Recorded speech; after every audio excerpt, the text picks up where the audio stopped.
Hello YouTube, this is my oil painting that I made about a month ago. It took me quite some time, especially with all the details that you see here.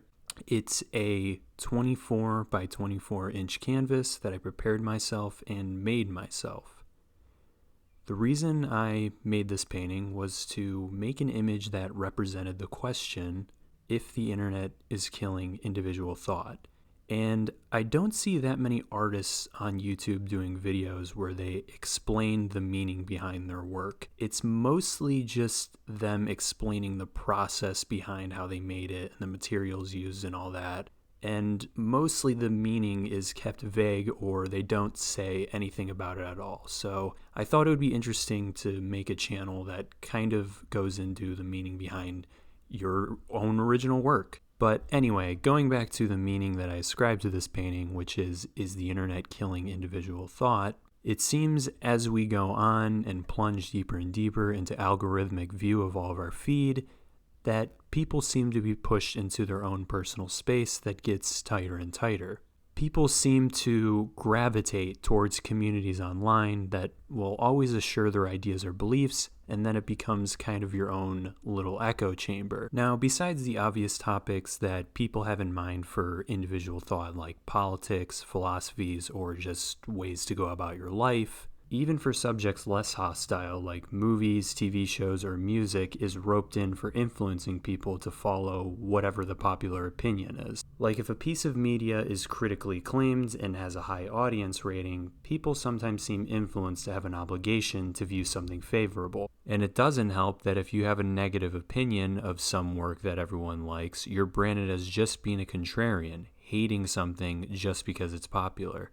This probably applies to any online communities that people attach themselves to, as some of them seem to ban you or lessen your opinion if it goes against any of the dogmatic principles that make up said community. The act of blindly regurgitating thoughts that a figure or community espouses comes off as such a waste of time and energy when you could simply construct an idea yourself or go through and analyze if you fully agree with everything you're planning on saying. I think it's important to watch or read media unfiltered, without any outside influence already giving you a strong bias towards it. Overall, these bubbles we've put ourselves in just have brought out the worst for lots of people, just having malice and hatred for people you don't even know just because they have an opposing opinion.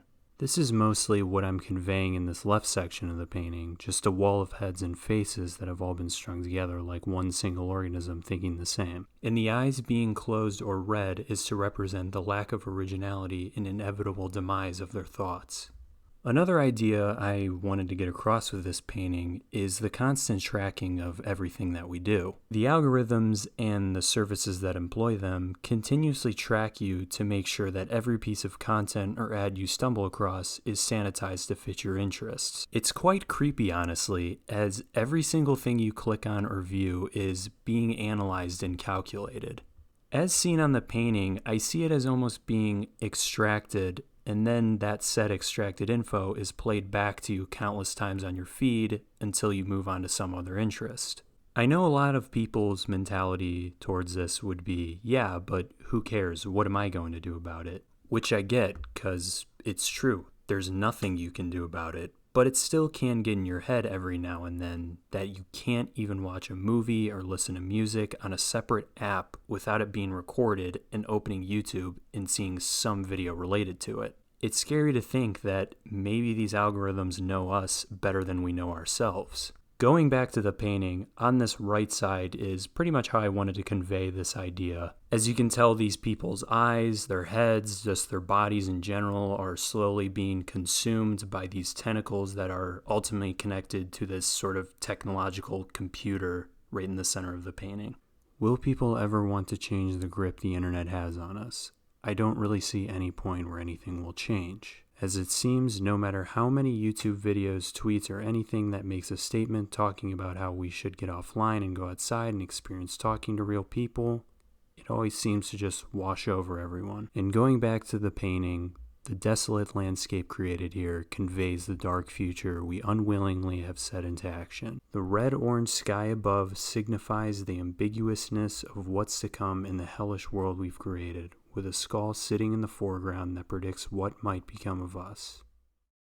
However, to end on a more positive note, I don't think we should all quit the internet cold turkey. There's still tons of interesting content and art that people make on here that's worth discovering. We just have to be careful and use it in moderation, which will be quite difficult because of how everything relies on the internet today. Although, I believe we will find a way and break free from the grips of internet addiction to live more fulfilling lives.